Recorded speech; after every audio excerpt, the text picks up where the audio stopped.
Hoje é dia 24 de setembro de 2021.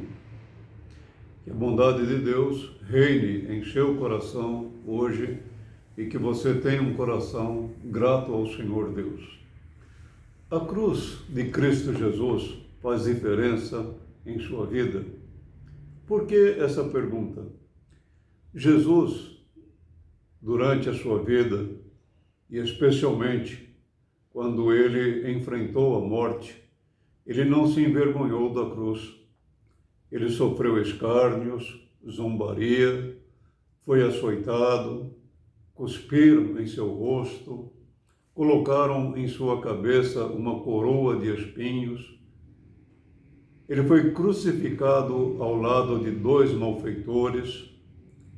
E apesar de todas essas situações constrangedoras, ele não se envergonhou de morrer na cruz pelas suas ovelhas, por todo aquele ou para todo aquele que crê verdadeiramente nele.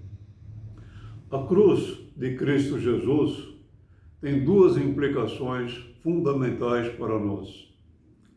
A primeira é que ali na cruz Jesus aplacou a ira de Deus. Venceu o pecado, a morte e o diabo. Quando nós falamos que ele aplacou a ira de Deus, significa que ele removeu de sobre nós a condenação do pecado, a ira de Deus, a morte eterna. Mas uma segunda razão foi que ali na cruz ele carregou em nosso lugar os nossos pecados. O apóstolo Pedro diz assim: ele mesmo levou em seu corpo os nossos pecados sobre o madeiro, a fim de que morrêssemos para os pecados e vivêssemos para a justiça. Por suas feridas, vocês foram curados. E apesar de todo o seu sofrimento em nosso lugar e por nós, Jesus também sofreu um outro momento difícil, o abandono de Deus. Deus meu, por que me desamparaste? Não é uma pergunta de insatisfação, de murmuração, mas é aquela pergunta que brotou do íntimo do seu coração em meio a tantas dores.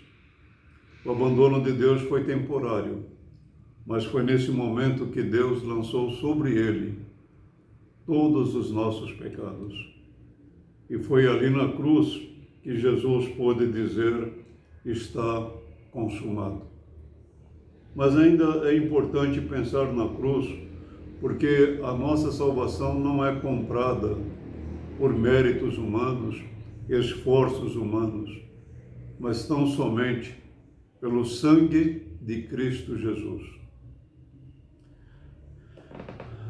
A cruz de Cristo revela, por um lado, o nosso pecado e toda a sua gravidade. Por outro, a infinitude do amor de Deus. O pecado e a miséria do homem, a graça e a bondade de Deus são confrontadas na cruz de Cristo Jesus. E é ali na cruz que Jesus nos comprou para ele. Você crê que Jesus morreu numa cruz por você? Você tem vergonha do seu Salvador morto numa cruz por você? Lembre-se, ele não se envergonhou. E é interessante que o profeta Isaías diz assim: e foi da vontade de Deus moê-lo. Agradou a Deus a morte do Senhor Jesus. Mas o fato de agradar foi porque foi por ela que ele nos perdoou, nos justificou e nos adotou na sua família. Lembre-se sempre, Jesus não teve vergonha de morrer por você numa cruz. Portanto, se você realmente é um cristão, não se envergonhe da cruz de Cristo, pois foi nela que eu, você, fomos salvos pela graça de Deus. Um bom dia, que Deus nos abençoe.